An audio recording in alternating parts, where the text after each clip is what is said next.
If you've ever been a single parent, you know mornings hit different. There's no backup plan, no second set of hands. Just you, an alarm clock that never feels loud enough, and a kid who needs breakfast, inhaler, homework check, lunch money, and a hug before you shove the world back onto your shoulders. That was me. A rainy Thursday. 7:42 a.m. A full 7 minutes behind the schedule I tried so desperately to keep. My name is Emily Hart, and at the time I was working part-time as a receptionist at a medical billing office. Not glamorous. Not even stable. But it chipped away at the rent, and it meant my daughter, Chloe, had insurance for her asthma meds. That was the only thing that mattered. I was rushing, boots splashing through puddles, umbrella flipping inside out, when I heard it. A sound that sliced straight through the morning chaos. A sharp skid. A grunt. Then, silence. 20 yards ahead, a man crumpled on the wet sidewalk, one hand clutching a messenger bag that had burst open, scattering papers everywhere. A cyclist who'd crashed into him didn't even stop. Just glanced back, panicked, and kept going. I froze. For half a second. The kind of half second where you weigh your entire life on the scale. I checked my watch. 7:43. If I stopped, I'd be late. Again. And my supervisor had already said, one more late clock in, and we'll have to reevaluate your position. Reevaluate. Corporate Code 4, fire. But I looked at the man, soaking wet, struggling to breathe through the pain, and something in me snapped into place. I rushed over. Sir, can you hear me? He blinked up at me, gray-blue eyes, dazed, maybe early 40s. Dark hair soaked from the rain. His suit looked expensive, though at that moment the mud wasn't doing it any favors. I'm fine, he rasped, trying to sit up. He wasn't. His left foot was twisted in a way God never intended. You need an ambulance, I said, already dialing. No, he said quickly, gripping my wrist with surprising strength. Please. Don't call anyone yet. Just, stay a moment. His voice wasn't panicked. Just tired. Like someone who'd been running too long. But he couldn't stand, couldn't move, couldn't even reach the papers scattered across the sidewalk. So I stayed. I gathered his documents, tucked them carefully into his bag, shielded him with my broken umbrella until help arrived. I held pressure on a cut above his brow because the paramedics were stuck in traffic for 12 minutes. 12 long minutes. By 8:06, he was on a stretcher. By 8:07, my job was gone. I just didn't know it yet. Before they closed the ambulance doors, he looked at me, eyes softening. You didn't have to stop, he murmured. Neither did you, I said without thinking. His brows knit. What do you mean? You apologized to me when you were the one lying in the rain. He let out a breathy laugh. Old habits. I guess. Then the doors shut. I stood there for a long moment, soaked to the bone, not knowing that helping a stranger on a rainy sidewalk had just redirected the entire course of my life. I was fired by 9:15. No discussion. No compassion. Just a signature and a speech about attendance reliability. I walked home in the rain carrying a cardboard box containing a half-dead plant, a mug with Chloe's drawing of a cat, and the sinking feeling that kindness had cost me everything. That afternoon, as Chloe practiced violin in the living room, I sat at the kitchen table pretending to fill out job applications I didn't have the energy to send. I replayed the morning over and over. Should I have walked past? Should I have kept my head down? Should I have chosen survival over compassion? But deep down, I knew the truth. If I passed him by, I wouldn't have recognized myself. Around 3 p.m., there was a knock at my door. A woman in her late 50s stood there, sharp suit, calm eyes, umbrella perfectly dry. Are you Emily Hart? Yes. What did I do? I whispered instinctively. She smiled just a little. My name is Rebecca Lane. I work for someone you helped this morning. For a moment, my stomach dropped. I thought maybe I'd done something wrong. But Rebecca's voice softened. He asked me to bring this to you. And to thank you. She handed me an envelope. Inside was a handwritten note. You stayed when you didn't have to. If you ever need anything, ever, call me. Daniel. No last name. Just a phone number. I tucked it away, assuming I'd never use it.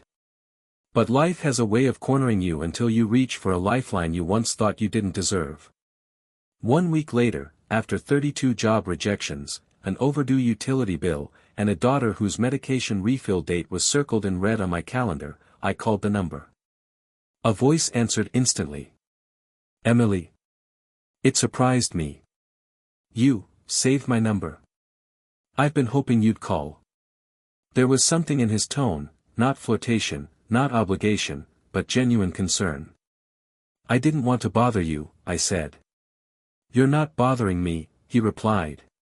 You helped me when you didn't even know my name. Which is? He chuckled softly. Daniel Reed. The name hit me with vague familiarity. Not tabloid-level famous, but known. Someone people talked about in city council meetings. Someone tied to charity events and public projects. I remembered seeing it on the new community center blueprints last year. You mentioned you might need work, he said. If you're open, I'd like you to come in tomorrow. There's something I want to show you. I almost said no. Because pride is a stubborn beast. But Chloe needed her inhalers. And I needed hope. So I said yes. The next morning, I met Daniel in a sunlit office overlooking the river. His foot was in a medical boot, but he stood to greet me anyway. Hey, he said with that same gentle warmth I remembered from the rain. Thank you for coming. The office didn't look corporate.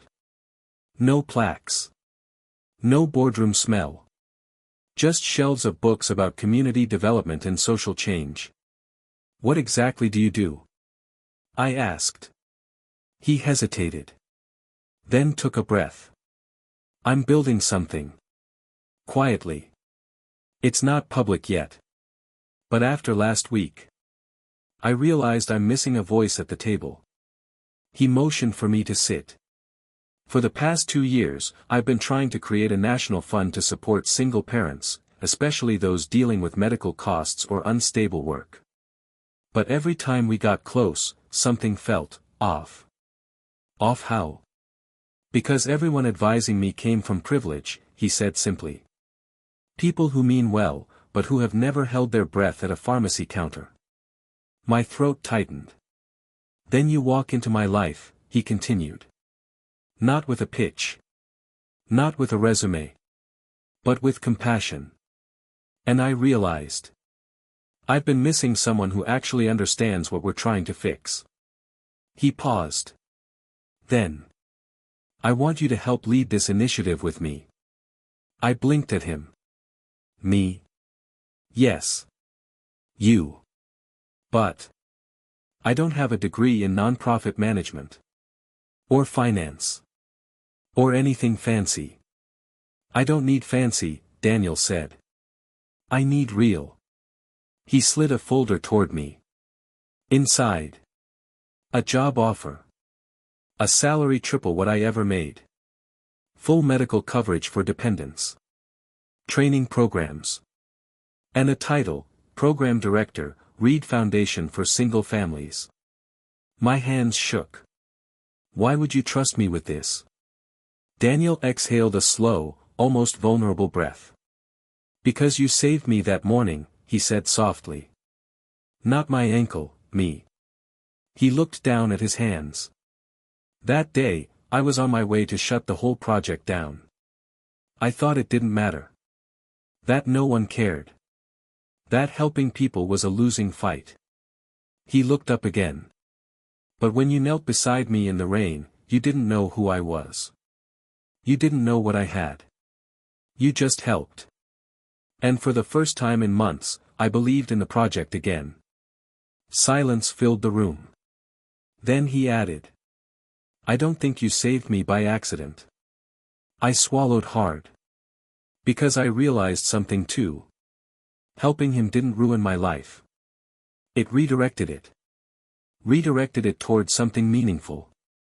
Toward purpose. Stability. Dignity. And maybe, just maybe, toward someone who saw me as more than the world ever had. The Reed Foundation launched 6 months later. Chloe stood in the front row wearing her favorite yellow dress. Daniel introduced me to the crowd not as a former receptionist, not as a charity case, but as the heart of the project. And afterward, as volunteers congratulated us, he said quietly. You know, people call it fate. But I think sometimes life just waits until the moment you're brave enough to say yes. I looked at him, really looked at him, and for the first time in years, I let myself imagine a future that wasn't shaped by fear. A future where I was allowed, finally, to breathe. But here's the question I still ask myself. And the question I'll ask you. If kindness costs you everything you have left, but gives you the life you were meant for, is it still a sacrifice? Or is it the only path to freedom? Tell me in the comments. I genuinely want to know what you think.